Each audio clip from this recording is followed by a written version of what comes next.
কিছু কথা বলবো। আমরা এখানে যারা কষ্ট করি কার জন্য করি? নেওয়াজ ভাইয়ের আগামীতে এমপি হবে, আমরা তার সাথে থাকবো, এটা আমাদের গর্ব। আমরা পরিশ্রম করতে আমরা তোমায় ভুলি নাই,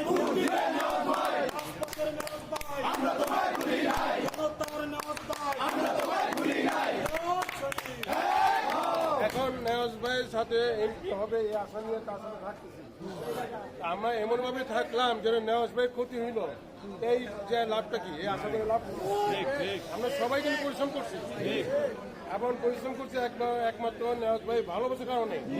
নেওয়াজ ভাই আমাদের ভালোবাসে, দেখলে যাবে ধরে, এখন কোনো টাকা বিনিময়। এখানে আমাদের ভালোবাসা আন্তরিকতা সম্পর্ক নিয়ে আজকে আমরা একটা পরিশ্রম করতেছি একটা আশা নিয়ে। আমরা যখন মিছিল করি তখন যদি সবাই আগে চলে যায় আর নেওয়াজ ভাই যদি পিছনের মাঝখানে থাকে তাহলে কেউ দেখো না, সবাই টাকা থাকে কে নেওয়াজ। আমাকে ঠিক এখন যদি নিজেরা এমপি নির্বাচন করুন বা নিজেকে প্রচার করতে যাই তাহলে আলাদা কথাটা আগে থাকবো আমরা। আগে নাই হয় আমাদের কোনো লাভ না থাকে সেই ক্ষেত্রে আগে যাওয়া কোনো যুক্তিবোধ আমি দেখি না। আর মিছিলের মধ্যে কোনো কথা বললে কথা মানতে হবে, কিন্তু আমরা কেউ না মানি সেই ক্ষেত্রে তো মানে অরাজকতা একটা বিশৃঙ্খলা সৃষ্টি হবে। আমাদের যারা আছে জনসাধারণ সহ বিপক্ষে যারা আছে তারা লক্ষ্য করে, তারা ছবি তুলে লক্ষ্য করে যে নেওয়াজে মিছিলটা কেমন হইল, নেওয়াজে লোকজন কেমন, এটা যদি আমরা বিশৃঙ্খলা সৃষ্টি করি তাহলে আমাদের এটা দুর্নাম সমালোচনা সৃষ্টি হবে।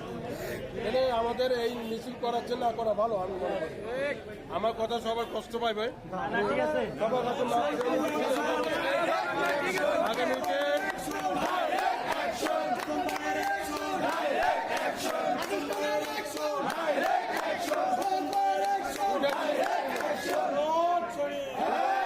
দুটা জিনিস করা দরকার। হয় নেওয়াজ ভাইকে আগে দিতে হবে না নেওয়াজ ভাইকে পিছনে দিতে হবে। আমরা সবাই আগে থাকবো, নেওয়াজ ভাই পিছিয়ে থাকবো। সমস্যা নেই, এটা ঠিক করে সবাইকে ধন্যবাদ। আগামীতে আমরা সবাই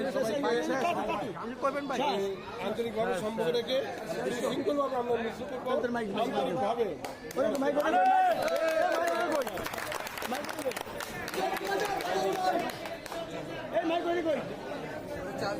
এটা থেকে বললাম